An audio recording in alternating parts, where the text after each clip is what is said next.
नमस्कार। आज हम एरिक बर्न की जानी मानी किताब गेम्स पीपल प्ले के पहले हिस्से पर थोड़ी गहराई से बात करने वाले हैं। हाँ। हमारे पास इस किताब की समीक्षा का एक सारांश है और देखिए हमारा मकसद ये समझना है कि ये जो हमारे सामाजिक व्यवहार होते हैं ये अक्सर उतने सीधे क्यों नहीं होते जितने लगते हैं और लोग अनजाने में कौन से मनोवैज्ञानिक खेल खेलते हैं। मतलब कभी ऐसा महसूस हुआ है कि बातचीत कभी कभी क्यों बेवजह उलझ जाती है या निराशाजनक हो जाती है। बिल्कुल, और बर्न का सिद्धांत यही कहता है कि शायद हम अनजाने में ही कुछ ऐसे पैटर्न दोहरा रहे हैं जिन्हें वो खेल कहते हैं। हाँ, जिन्हें वो खेल कहते हैं। तो चलिए इसको थोड़ा खोलकर समझते हैं ना। हाँ जरूर। तो फिर शुरुआत करते हैं बर्न के मूल सिद्धांत से, ट्रांजैक्शनल एनालिसिस यानी टीए से। ये है क्या असल में? इसकी बुनियाद क्या है? हाँ देखिए, बर्न ने ये ट्रांजैक्शनल एनालिसिस टीए का सिद्धांत दिया।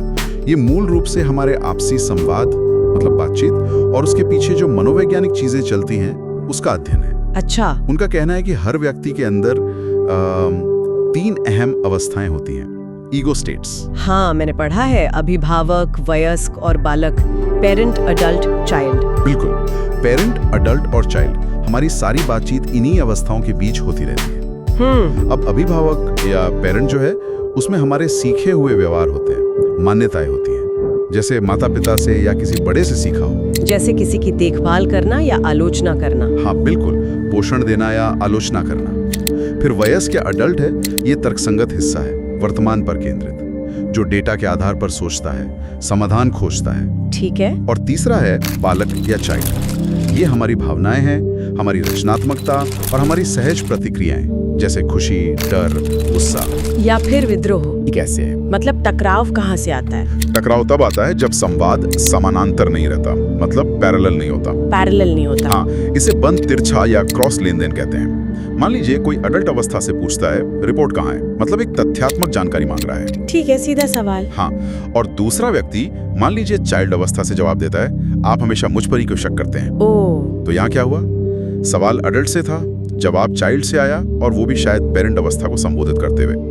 तो यहाँ बातचीत पटरी से उतर गई। समझ गई, क्योंकि प्रतिक्रिया अपेक्षित नहीं थी और शायद किसी छिपी हुई भावना से आ रही थी। बिल्कुल, किसी असुरक्षा से या किसी पुरानी चोट से। और यहीं से बर्न के खेलों का आइडिया आता है। क्या ये वही है? हाँ बिल्कुल, ये जो तिरछे लेन देन होते हैं ना, ये अक्सर उन मनोवैज्ञानिक खेलों का हिस्सा होते हैं जिनकी बर्न बात करते हैं। और ये साफ करना जरूरी है कि ये खेल मजे के लिए नहीं खेले जाते। अच्छा। नहीं, ये व्यवहार के ऐसे पैटर्न हैं जो बार बार दोहराए जाते हैं। इनके पीछे छिपे हुए मकसद होते हैं और इनका नतीजा आप देखेंगे अक्सर नकारात्मक होता है। नकारात्मक जैसे गुस्सा, कंफ्यूजन, दुख या खुद को सही साबित करने वाली कोई बुरी भावना। हाँ। हर खेल में कुछ तय भूमिकाएं होती हैं। भूमिकाएं जैसे फिल्मों में होती हैं। हाँ, कुछ वैसे ही, जैसे उत्पीड़क, प्रोसिक्यूटर, पीड़ित, विक्टिम, बचाने वाला, रेस्क्यूअर। इसे ड्रामा ट्रायंगल भी कहते हैं। फिर होते हैं स्ट्रोक्स मतलब किसी भी तरह की सामाजिक पहचान या ध्यान, तारीफ हो या आलोचना, बस ध्यान मिलना चाहिए। अच्छा, ध्यान किसी भी तरह का। हाँ, और अंत में होता है एक पे ऑफ, यानी वो जानी पहचानी बुरी भावना जिसे खिलाड़ी अंत में महसूस करता है, और ये पे ऑफ उसकी किसी गहरी अंदरूनी धारणा को पुष्ट करता है। ये तो वाकई दिलचस्प है, लेकिन अगर नतीजे नकारात्मक हैं, तो फिर सवाल उठता है कि लोग ये खेल खेलते ही क्यों हैं? अनजाने में ही सही, पर क्यों? हाँ, ये बहुत महत्वपूर्ण सवाल है। देखिए, इसके कई गहरे कारण हैं। बर्न का एक शायद सबसे चौंकाने वाला दावा ये है कि ये खेल हमें सच्ची भावनात्मक करीबी, या जिसे वो अंतरंगता कहते हैं, उससे बचाते हैं। अंतरंगता से बचाते हैं? लोग तो करीबी चाहते हैं, लेकिन सच्ची अंतरंगता में रिस्क भी होता है ना, अपनी कमजोरियां दिखाने का डर। तो खेल एक तरह का नकली जुड़ाव देते हैं बिना असली रिस्क के। ये बात तो सोचने वाली है। और खेल एक तरह से समय बिताने का तरीका भी है। बर्न बताते हैं कि इंसान चिंता से बचने के लिए अपना समय संरचित करता है। कैसे? कुछ तरीकों से, जैसे रीति रिवाज, नमस्ते, कैसे हैं, छोटी मोटी बातें। फिर मनोरंजन, मौसम पर बात, हॉबीज पर बात। फिर आती हैं गतिविधियां यानी काम। ठीक है। और फिर आते हैं खेल। और सबसे आखिरी में, या कहें सबसे गहरे स्तर पर, आती है अंतरंगता।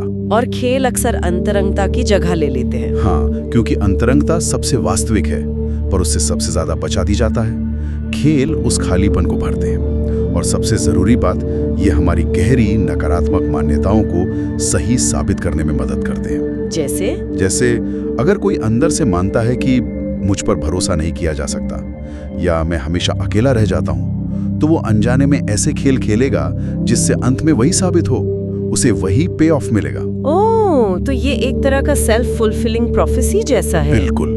अनजाने में हम ऐसी परिस्थितियां बना लेते हैं जहां हमें वही महसूस होता है जो हम अपने बारे में सच मानते आए हैं। किताब के पहले भाग में कुछ आम खेलों के उदाहरण भी दिए गए हैं। हाँ, कुछ बहुत ही आम खेलों की झलक दी गई है।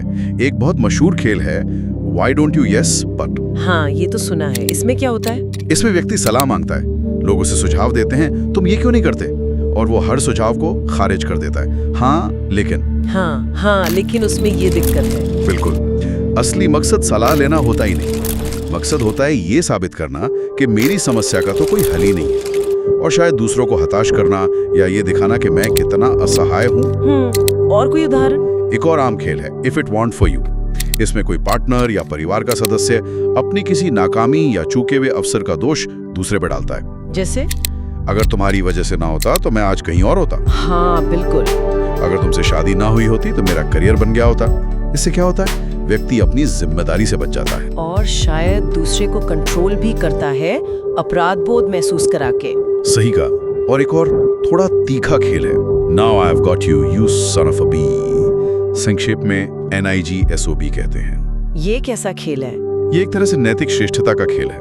इसमें एक व्यक्ति दूसरे की छोटी सी गलती का इंतजार करता है, जैसे ही गलती मिलती है वो उस पर हावी हो जाता है। मतलब ताक में रहता है। हाँ, जैसे कोई शिकारी। और फिर वो अपना दबा हुआ गुस्सा, अपनी कुंठा उस गलती के बहाने निकालता है, खुद को नैतिक रूप से श्रेष्ठ दिखाते हुए।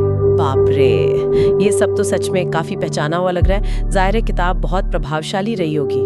हाँ, ये किताब जबरदस्त बेस्टसेलर बनी। इसने ट्रांजैक्शनल एनालिसिस को दुनिया भर में, मतलब आम लोगों तक पहुंचा दिया। और इसका असर कहाँ-कहाँ देखने को मिला? मनोचिकित्सा में, कोचिंग में, बिजनेस कम्युनिकेशन में, रिश्तों को समझने में इसका काफी असर रहा। लेकिन क्या इसकी कोई आलोचना भी हुई? हर सिद्धांत की होती है। हाँ बिल्कुल। कुछ आलोचकों को बर्न का जो अंदाज है वो थोड़ा निर्णयात्मक लगता है, जजमेंटल। और कुछ मानते हैं कि इंसानी व्यवहार इतना जटिल है कि उसे सिर्फ इन खेलों में बांट देना शायद एक तरह का सरलीकरण है। ओवर सिंप्लीफिकेशन, कि हर बातचीत को खेल की तरह देखना भी शायद सही ना हो।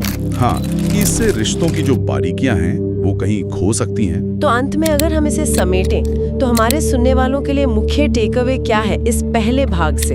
मेरे ख्याल से सबसे बड़ी बात यह है कि एरिक बर्न की गेम्स पीपल प्ले हमें अपने और दूसरों के व्यवहार के पीछे छिपे हुए पैटर्न्स को समझने का एक बहुत ही शक्तिशाली नजरिया देती है। फ्रेमवर्क मिलता है। हाँ, एक फ्रेमवर्क। ये हमें जागरूक होने में मदद करती है कि कैसे हम अनजाने में अपने रिश्तों को उलझा सकते हैं। और देखिए, इन खेलों को पहचानना सिर्फ पहचान लेना ही बदलाव की दिशा में पहला और सबसे महत्वपूर्ण कदम हो सकता है। जागरूकता पहला कदम है। बिल्कुल। और ये वाकई हमें सोचने पे मजबूर करता है। हम अपनी रोजमर्रा की जिंदगी में, अपने काम पर, अपने रिश्तों में कौन से अचेतन खेल खेल रहे हैं या दूसरों को खेलते हुए देख रहे हैं। और क्या ये मुमकिन है कि इन खेलों से आगे बढ़कर ज्यादा सचेत होकर एडल्ट से एडल्ट स्तर पर ज्यादा सच्चे और संतोषजनक रिश्ते बनाए जाएं? ये सवाल शायद सोचने लायक है। बिल्कुल, सोचने लायक तो है ही। तो हमने देखा कि कैसे एक छोटा सा टाइटल और फ्रेज अनुभव कैसे करें, सदस्यता, पसंद और टिप्पणी करें, हमें ऑनलाइन दुनिया में जुड़ाव, अनुभव का मतलब क्या है और डिजिटल बातचीत की जो परतें हैं उनके बारे में सोचने पर मजबूर कर सकता है। ये दिखाता है कि कभी-कभी सबसे आम चीजों में भी कितने गहरे सवाल छुपे हो सकते हैं। हाँ, सारी यही निकलता है कि ये ऑनलाइन क्रियाएं जो हमें बहुत मामूली लगती हैं, असल में काफी मायने रखती हैं। ये तय करती हैं कि हम जानकारी कैसे कंज्यूम करते हैं, हम कम्युनिटीज से कैसे जुड़ते हैं और डिजिटल दुनिया में अनुभव करने का मतलब क्या बनता जा रहा है। आज के लिए इस दिलचस्प विचार मंथन में इतना ही। हाँ, और चलते चलते बस एक सोचने वाली बात छोड़ जाता हूँ। अगली बार जब कोई ऑनलाइन सब्सक्राइब, लाइक या कमेंट करे तो एक पल रुक कर सोचे, ये छोटा सा क्लिक उसके डिजिटल अनुभव को कैसे गढ़ रहा है और शायद अनजाने में दूसरों के अनुभव को भी।